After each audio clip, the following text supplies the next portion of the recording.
Pizza. A word that just sent half the internet into a collective spiral and forced the rest of us to ask a very uncomfortable question. What do we do when the truth finally shows up? And are we actually ready for it? Welcome to Sassy Politics. I'm Christi Chanelle, and this is Sassy Politics.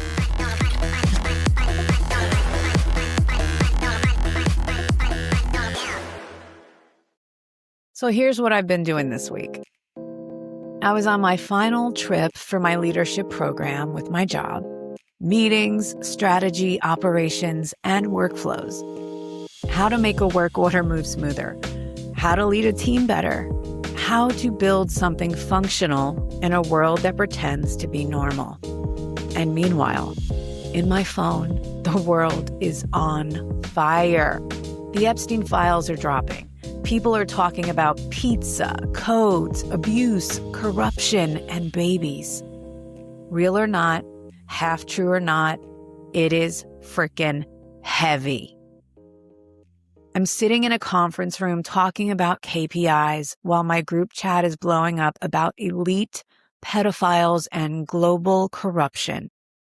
Two realities at once: corporate spreadsheets and moral collapse. Professional calm and existential dread. And I know I'm not the only one living in that whiplash right now. Luckily, I had someone with me in this program I could talk to about all of this. And trust me, we had a few drinks about it. We got it all out, and then the next day went back to spreadsheets. But a lot of people don't have that person. They're just consuming this alone. Doom scrolling, spiraling, and feeling helpless. And that's really what today's about. And then there's the other half of people who just are not in this at all. The I don't do politics crowd. I'll be in a conversation and someone will say, "Oh, I heard you have a podcast." And I'll say, "Yeah, it's political." And they'll immediately go, "Oh, I don't do politics. I'm sorry." So we are living in completely different realities right now. And honestly, I still love those people. No judgment. Maybe a little bit. Okay, there is. There is. I don't want there to be, but there is. It just shows how split our world really feels. Also, quick reality check before we dive deeper. It's Super Bowl week. By the time you're watching this on Tuesday, we'll already know who won. I really have no dogs in the fight. As you know, I'm a Cowboys fan, and yes, it comes with a lot of bullshit. I accept that. It's in my blood. There's nothing I can do. But in this house, we're going for Seattle. My daughter picked them before they were even doing well. And honestly, iconic energy, right? But even more than the football game itself, which again, I don't truly care about, I am here for this halftime show. Bad Bunny. Do you know that he showed up for the Grammys in a bulletproof vest underneath his outfit?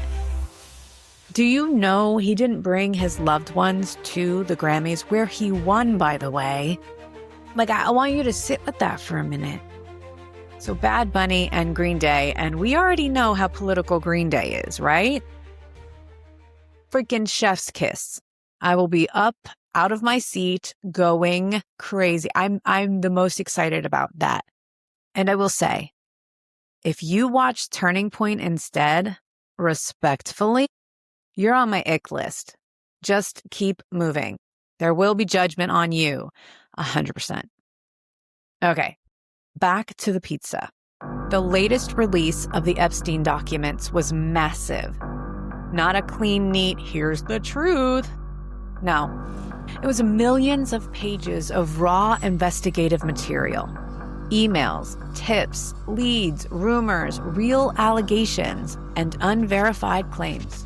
It was everything the FBI and other agencies looked at, and that's whether it was true or not. Which means it is a hot mess. And in that mess, the word pizza shows up a lot. Actually, hundreds of times. which instantly reignited Pizzagate. And look, that's been around for a long time. I remember having lunch with one of my friends, who I trust immensely, by the way, about 5 years ago, and she was telling me about all of it. And in my mind, I believed her. I believed that she believed she found something. She had a whole group of people looking into it. But honestly, I don't think I was ready to go into that world at that point. And I get why people aren't ready now either. Because once you go in, you can't unsee it.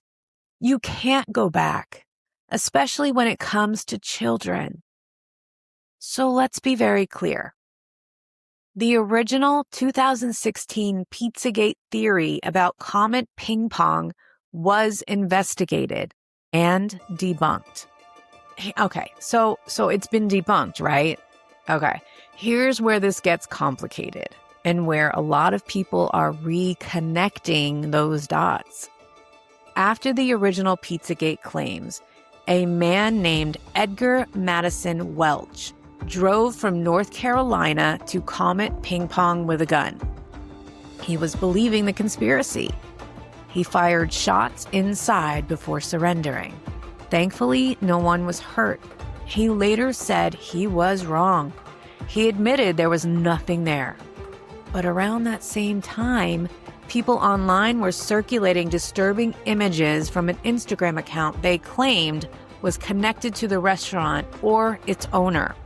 Some showed children in strange or troubling positions, with hands taped to tables. Those images were deeply, deeply upsetting to a lot of people. But no official investigation ever used those images as evidence of trafficking. But for many, they became part of why Pizzagate felt real, even if the central claim about the restaurant might not have been. And here's another part that people are now talking about. What date was Edgar Welch killed by police during a traffic stop? What date did it happen? And when did the Epstein file dump happen? So I want to see how much time was in between. Edgar Welch was shot and killed by police during a traffic stop on January 4th, 2025 in North Carolina. Officers identified him during a routine stop, and he was fatally shot after he reportedly pointed a gun at the officers. Okay, cut and dry, right? You point a gun, you're at risk of being shot back. The U.S. Justice Department released a major batch of Epstein-related documents, over 3 million pages and images, on January 30th, 2026. Hold on. When was the first Epstein batch released? What was the first batch? Okay, so I'm just asking to see when the first batch was released. Okay, so the Epstein Files Transparency Act was signed November 19th, 2025. First Transparency Act release was December 19th, 2025. Welch was shot January 2025.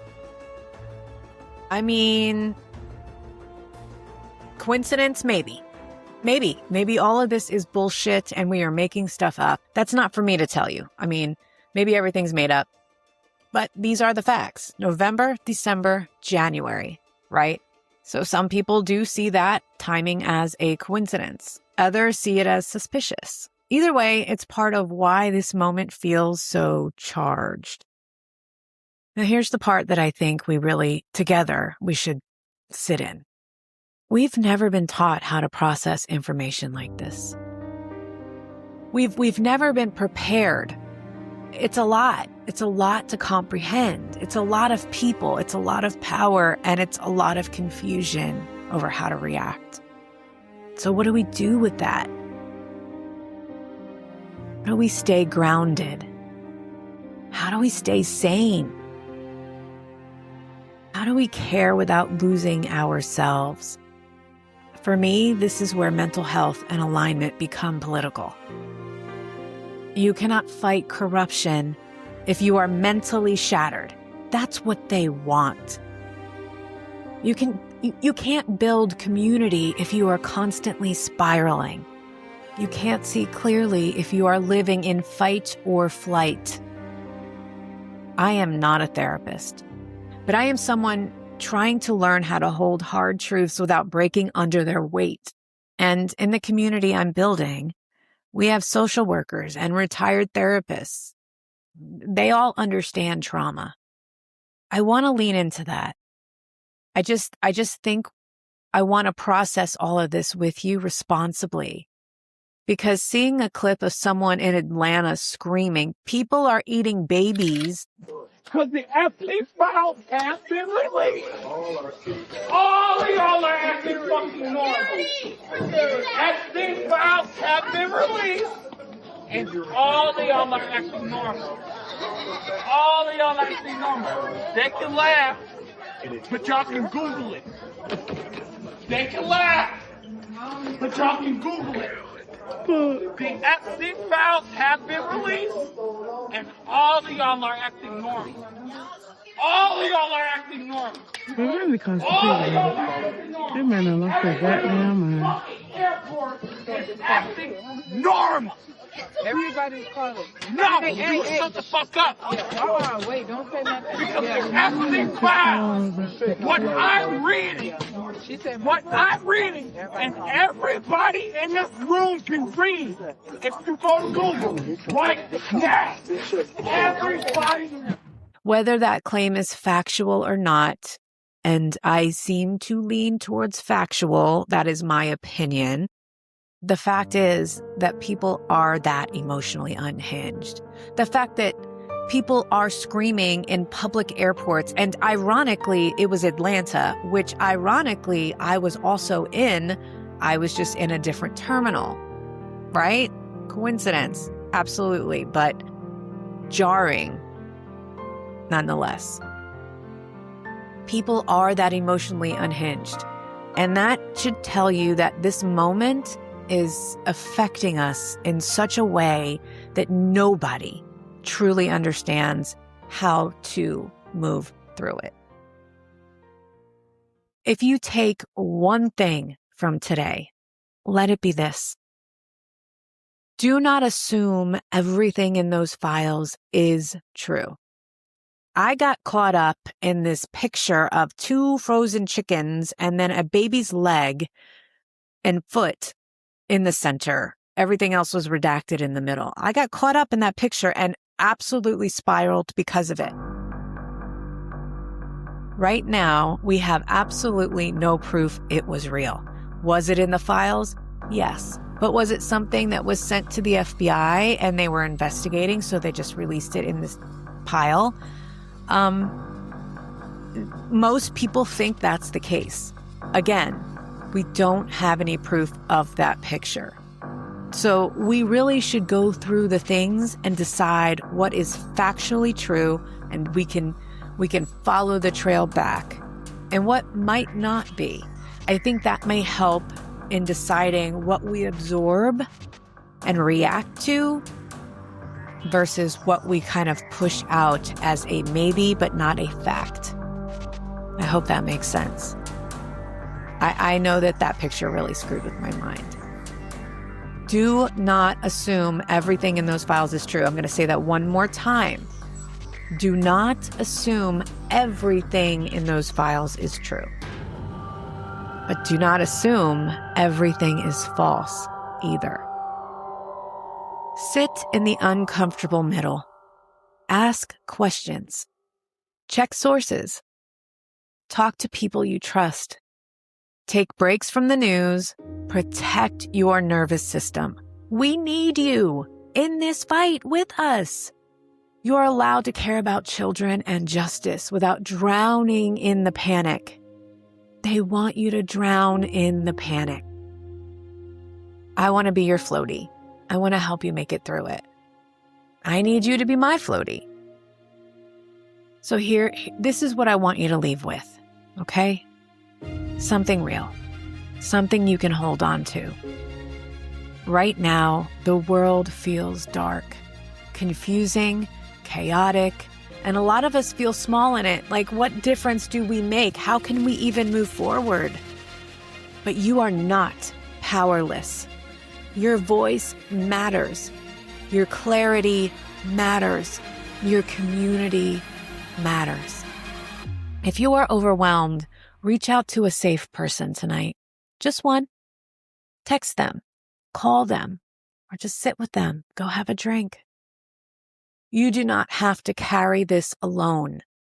If you are spiraling, step away from your phone for an hour.